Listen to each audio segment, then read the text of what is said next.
Okay, everyone, welcome back. So we're going to talk a little bit more about reinforcement today and the difference between contingent and non-contingent reinforcement and different types of contingent reinforcement, okay? So essentially, contingent reinforcement means that something has to occur prior to gaining access to a reinforcer, okay? So you do A, you get B.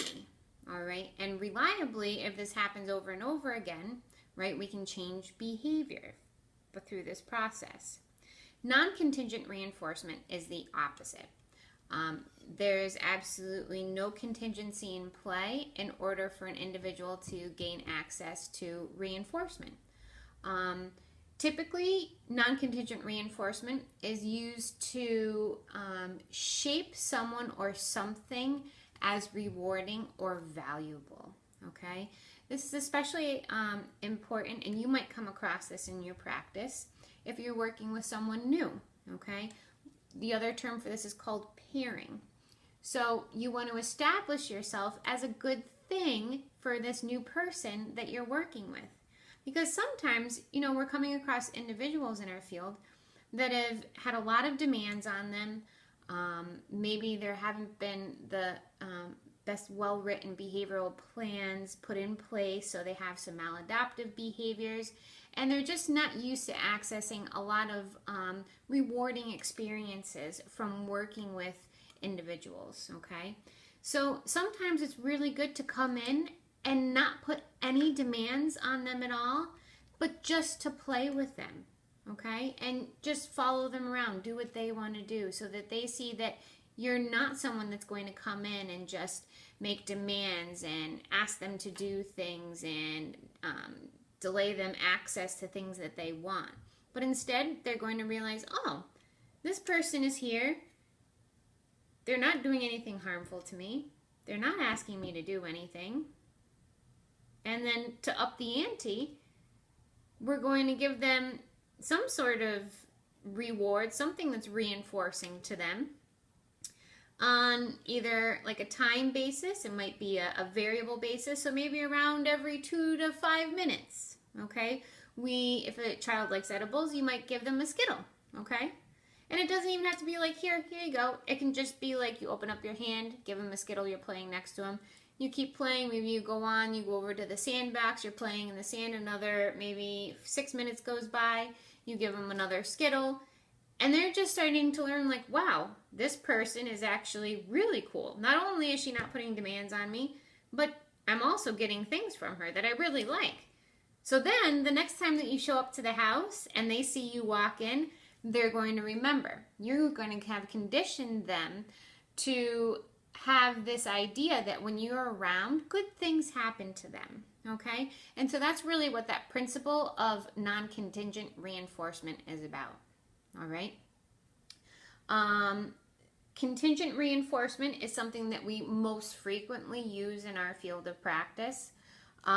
Examples of non-contingent reinforcement are using things like token boards. You might see something similar to this right here, where they have to get a certain number of tokens. It could be anywhere from 1 to 2 to 3 to 5 to 10. Some have 20, okay? And then they get those tokens for either correct responding on a ratio base, or maybe correct responding or appropriate behavior across the interval of time. And we'll work into exactly the different aspects of delivery of reinforcement in a future segment. So this is an example of a token board. And the reinforcer is sometimes placed on it to give them a visual reminder. Look, you're earning your choice activity. We're going to do a few more activities, and then you can have access to your choice activity, right? Sometimes we pair a non-preferred item with a preferred item. So contingent on engaging in an activity that they might not really like, they can gain access to something that they do like. So for example, this is another example of a token board. Wait, that's the same one. Just joking. Maybe they need to do math. So they say, look, math first. then your choice, right?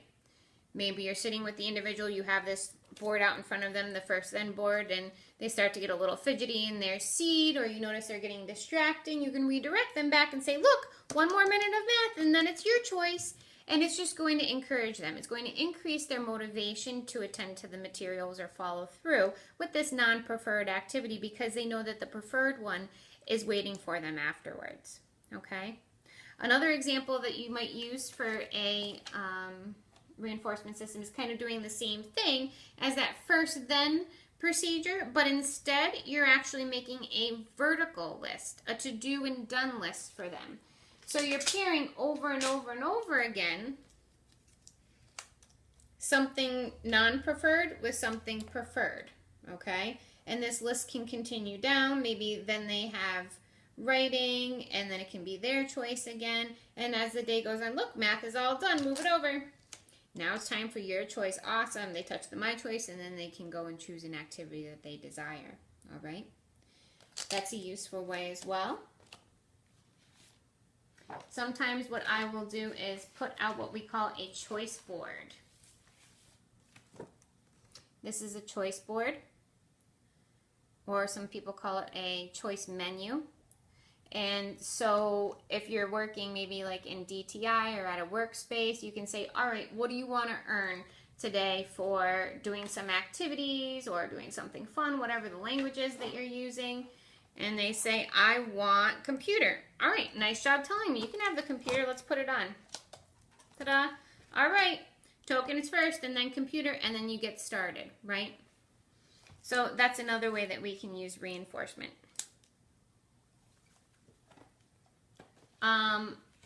Those are some examples of contingent reinforcement. Another example of contingent reinforcement, but it's something that we call automatic reinforcement.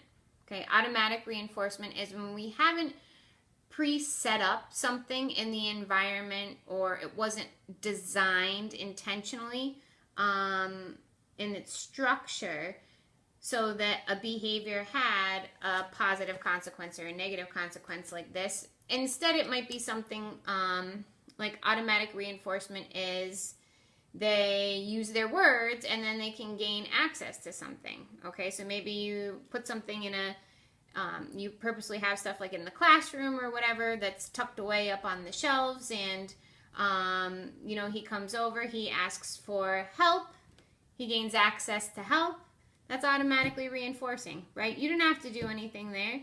He was automatically reinforced by his behavior. We didn't have to set anything up in the environment, okay? Automatic reinforcement also often comes in the form of eating or having those primary reinforcers. So having stuff like drinking water is an automatic reinforcer because it makes your body feel good. Eating does. Sleep, okay? Appropriate temperature, those sorts of things. Those are automatically reinforcing. For some of our kids that have unusual interests or have some sort of sensory stimulation going on, they might be automatically reinforced by some repetitive movements and things like that. So stereotypies are also a form of automatic reinforcement. Okay? All right, so we went over a few examples of reinforcement. And